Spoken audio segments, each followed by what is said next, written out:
पत्रकार राजकुमार भारती का सभी को नमस्कार। इस वक्त मैं पीजीआई रोहतक में मौजूद हूँ, जहाँ ये जो टेंट देख रहे हैं, एक टेंट ये है, एक टेंट वो है।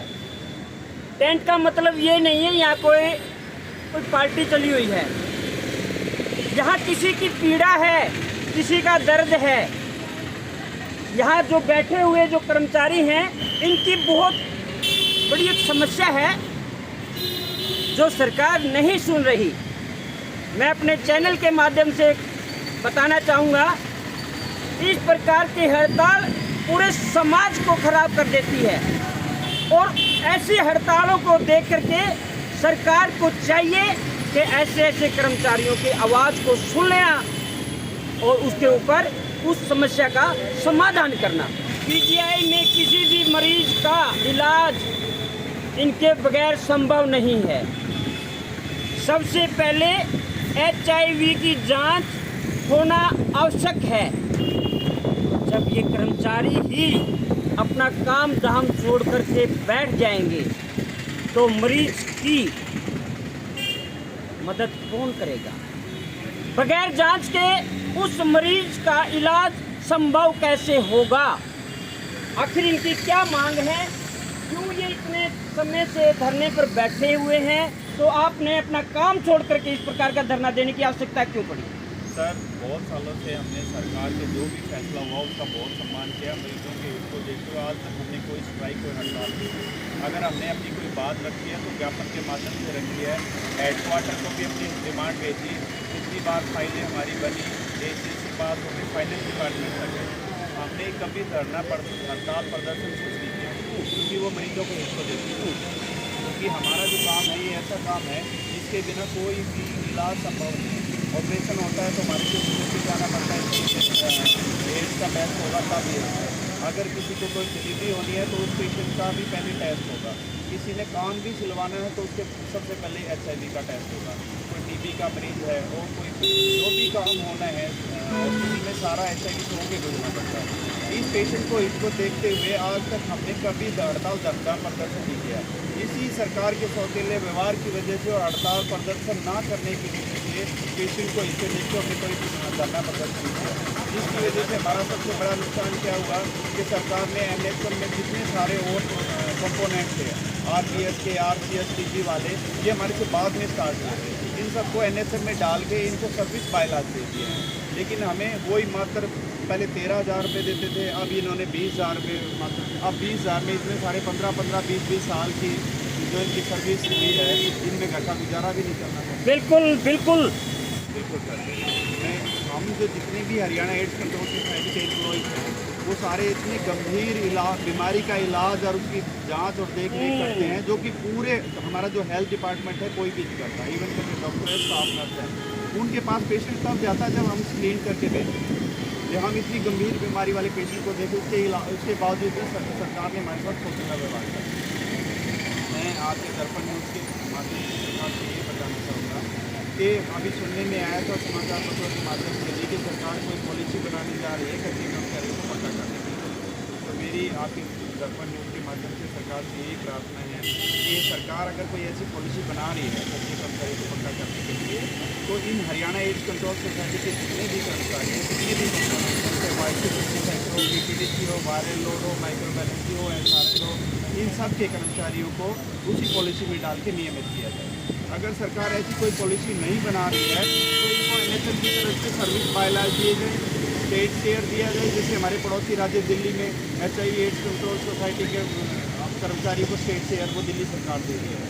और जो हमारी पेंडिंग जो मांगे थी 17-18 में जो फाइल भी बन के तैयार होती थी, उन मांगों को जल्द से जल्द पूरा किया जाए ताकि पेशेंट को अच्छे देखते हुए सारे एम्प्लॉइज अपने अपने काम को जा सके ताकि मरीज का मरीज का नुकसान ना हो, इस बात का ख्याल सरकार ने भी करना पड़ेगा।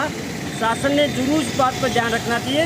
और भले आंदोलन, फिर महाआंदोलन, फिर चारों तरफ हड़तालें और उसके बाद भी आप इलाज करोगे, उसके बाद भी इनकी मांगे मांगोगे, तो क्यों ना एक छोटी सी ही चिंगारी से आप इनका इलाज करो और ये मरीजों का इलाज करेंगे। तो मैडम, कौन कौन यहाँ आए हैं, किन्होंने कि आपको कोई आश्वासन भी दिया है, चाहे वो मौजूदा सरकार का हो चाहे विपक्ष का हो, कोई आपके पास आया कि कोई किसी प्रकार का आश्वासन? हाँ जी, विपक्ष के आए हैं, उन्होंने आश्वासन भी दिया, लेकिन सिर्फ नाम का। आश्वासन से होगा क्या? पिछले कितने सालों से आश्वासन ही तो मिलता जा रहा है हमें, लेकिन हमें हमारा कोई हक तो नहीं मिल रहा। जिन मरीजों को दुनिया मतलब है ना बाइकआउट कर देती है समाज से, उन मरीजों की हम देखभाल करते हैं, उनका इलाज करते हैं, उनको समाज में एक सम्मानित स्थान दिलाने की कोशिश करते हैं। वो हमारे पास आकर जितना कंफर्टेबल होता है, अपनी समस्याएं सुलझाता है, उतना वो अपने परिवार वालों को भी नहीं कर सकता। एक डॉक्टर भी किसी मरीज को हाथ नहीं लगाता अगर उसको ये पता लग जाए कि वह HIV पॉजिटिव है, लेकिन हम उसको अपने पास बिठाते भी हैं, समझाते भी हैं, एक जीने का नया तरीका भी सिखाते हैं। तो जब हम उनको जीने का नया तरीका सिखा रहे हैं, तो हमें जीने के लिए एक नए तरीके से जो सर्विस बाय लॉज NHM को मिला है वो क्यों नहीं दिया जा रहा? या एक जो परमानेंट स्टाफ है या फिर जो दूसरे NHM कर्मचारी हैं या ठेके पे हैं, जिनकी तनख्वाह शुरू से ही करके और लगातार उनमें बढ़ोतरी कर रहे हैं, तो क्या हमारा परिवार नहीं है उनकी तरह? क्या हम इंसान नहीं है? हम उनसे कम काम करते हो या हमारे पास परिवार नहीं हो? तो ये बताइए, हम तो जी अच्छा, कम से कम तनख्वाह में काम अच्छा करते ये हैं। बताइए, आंदोलन शुरू करने से पहले कोई चेतावनी, कोई नोटिस आपने सरकार को दिया था? जी बिल्कुल दिया था, हाँ।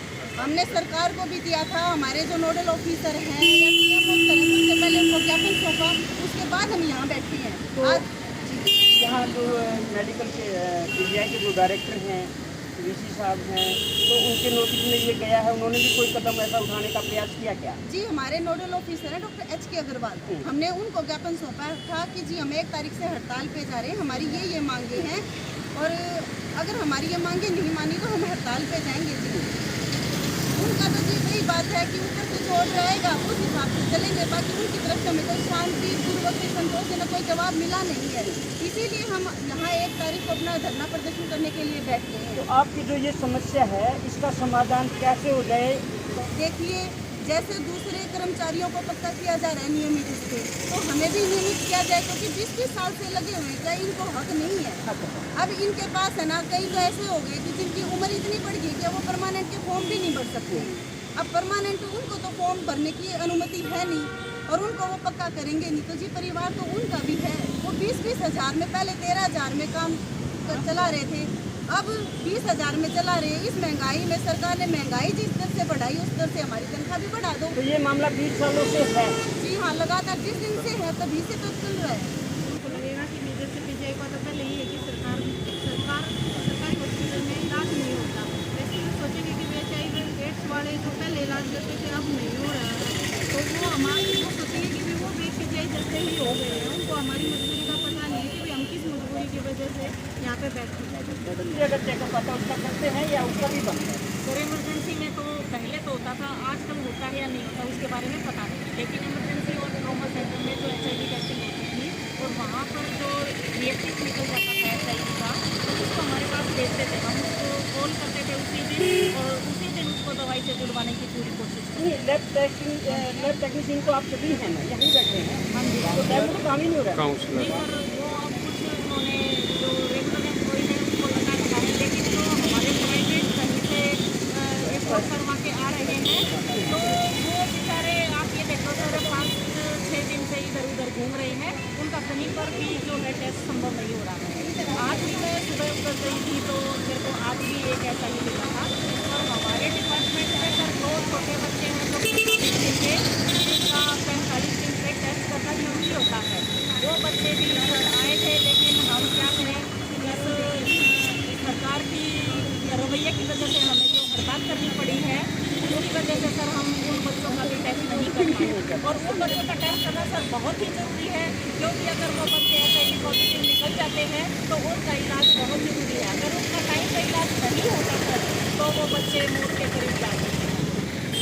तो गर्भवती महिलाएं हैं या कोई मेजर ऑपरेशन है और वहाँ HIV की जाँच नहीं होती, प्राइवेट जाँच पता नहीं कैसे होती है, मान्यता तो PGI को PGI की जाँच से ही मिलती है, तो क्या अभी में आता है तो हम लैब को संभाल रहे हैं? देखिए सर, वो काम तो वहाँ पे कर रहे हैं, लेकिन हम उनको ना टेलीफोन पे हिदायत देते हैं कि ये पेशेंट जिसका है कि इस तरीके से करना है ताकि पेशेंट का भी कोई नुकसान ना हो।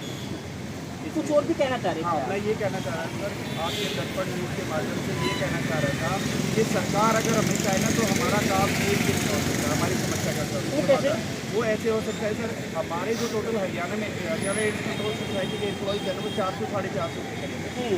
अगर इनकी सर्विस बायलाज भी दिए जाते हैं तो सरकार से इतना फाइनेंशियल बर्डन नहीं पड़ेगा जितना NSM के लिए उनको मशक्कत करनी पड़ेगी। तो इसलिए सरकार की अगर नीयत साफ हो तो हमें एक दिन में हमारा हड़ताल ये ख़त्म करके पेशेंट में हमें वहाँ पे अपने काम में आया था कि आप हेल्थ मिनिस्टर से भी मिले थे, उन्होंने क्या आश्वासन दिया? सर हेल्थ मिनिस्टर से मिले थे। हेल्थ मिनिस्टर साहब ने हमें ये बताया कि सर मैं अधिकारियों से बात करूँगा, जैसे भी कोई बात रहेगी मैं आपको बताता हूँ।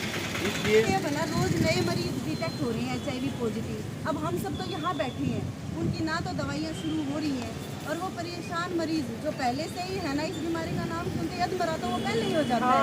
तो उसके बाद है ना जब हम नहीं मिलेंगे तो उनकी जो थोड़ी बहुत उम्मीद की किरण है वो भी वहाँ पे बुझ जाती है। और कई तो ऐसे सन की दिमाग से होती है कि अगर उनको सही टाइम पे सही इलाज ना मिले तो वो सोचती है कि इस बीमारी से कुछ नहीं होगा, अगर मैं ग्रसित हूँ तो कोई और हो जाएगा तो क्या होगा, वो कहीं ब्लड डोनेट करते या फिर जैसे वो इलाज ही ना ले तो ये बीमारी वो समाज को और ज़्यादा फैला सकता है। तो जब तक हमारे काउंसलर हैं या जो हमारा जितना भी HIV एड्स कंट्रोल सोसाइटी के जितने भी स्टाफ मेंबर्स हैं उनके लिए इलाज के लिए तत्पर नहीं होंगे तो उनको गाइड कौन करेगा कि वो एक सही दिशा में अपना इलाज लेके जाएं। तो इस सरकार से ये अनुरोध है कि हमारी समस्याओं को समझे, मरीजों की समस्याओं को समझे और जितना जल्दी हो सके समाधान करें। हम पक्का नहीं कह रहे कि आप हमें अभी पक्का कर दो, लेकिन सर्विस बाय लॉ जो NHM को मिले हैं हमें वो तो दें, जो स्टेट शेयर दिल्ली ने दिया है हमें वो तो दें। वो अलग से कोई दूसरी दुनिया के कर्मचारी हैं जिनको स्टेट बाय लॉज मिला है या फिर स्टेट शेयर मिला है, हम तो उसी दुनिया और उसी भारत के निवासी हैं। अगर उनको मिला है तो हमें भी मिलना चाहिए। तो हमारे साथ ये शौचालय व्यवहार क्यों है और इन मरीजों को इतना अनदेखा क्यों किया जा रहा है? तो मैं अपने चैनल के माध्यम से बताना चाहूँगा कि अगर आपने मांगनी है तो लेट क्यों कर रहे हैं, इन कर्मचारियों की मांग को माने और इनको सुचारू रूप से अपने कार्य पर लगाएं ताकि आने वाले मरीजों का नुकसान ना हो, क्योंकि HIV की जांच के बिना किसी भी प्रकार का इलाज संभव नहीं है कोई। तो राजकुमार भारती को अपनी इजाज़त, नमस्कार।